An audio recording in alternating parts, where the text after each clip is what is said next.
girl, I always talk about how I network with women every single day, all day. That's all I do is just I'm on the phone with women all day, every day. And I think the number one thing is they leave corporate and they have these big dreams of just like all this awesomeness. And all they have to do is just open a website. And then just like $10,000 is just going to like rain down on them every single month. They're just waiting for the money. They feel it, right? There's a lot of feeling it. And you're just cutting to the chase. You're like, dude, we got to make the business work. Yes. I mean, and that's something, right? Because I mean, I opened the business 5 years ago. And yeah, I mean, my background was operations and leadership and management and policy and procedures. And I opened small business. I was like, I've got this, right? And you're like, oh, holy crap, I don't have this. Like, I mean, Totally. it's just so different. Like, Yeah. just the dynamic is different, and what it is fundamental is different. And that's what I teach people. I mean, 15%. And I tell people that all the time. 15% is the passion of why you started the company. 15%. The other 85 is every other piece it takes to actually build and grow a sustainable business. And that's the piece that nobody talks about, right? It's, I want to go do this. And then you get in it and you don't even understand all the pieces required to actually make it work. So Absolutely.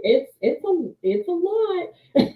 Yeah. So yeah. Absolutely. Yeah, when I first met Mendy and we were kind of going over some of this stuff, one of the first things that I thought of was like, I'm so far into my business. I've learned so much, but I know that there's still parts of my business that are totally effed up, that Yeah. are just like not even aligned at all. I think one of my favorite podcasts was when I was listening to Alex Hormozi. For those of you that follow him, I'm a huge fan of him and his wife. And he was talking about how I think he became a multimillionaire at the age of like 20 something, 20 Wow. something. He's like Mm. millions Mhm. of dollars was coming Mhm. into my account and I had no system set up. Mhm. I had Mhm. no banking set, like I had nothing set up. Mhm.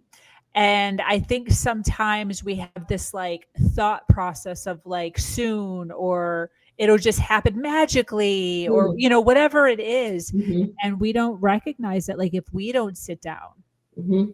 like I always say, like, if you're not micromanaging your business, who's micromanaging it? Yeah. And I mean, and I say it almost every single day. Just, I mean, you're responsible. At the end of the day, you are the one responsible. And unfortunately, we do have to wear all the hats, right? And there are going to be things, strengths and weaknesses. And I mean, I tell people that every day. Just, you have to figure out what you're really good at and what you want to do and what you're passionate about. And at that point, you have to let it go and you have to outsource it. And that can be anything. That can be anything from a virtual assistant to bookkeeping to social media to, creating content. I mean, so this business does not work unless you are really willing to invest the time on what you're good at and spend the time. And I say that a lot. Our job, right, as a business owner, and this was something I didn't understand either.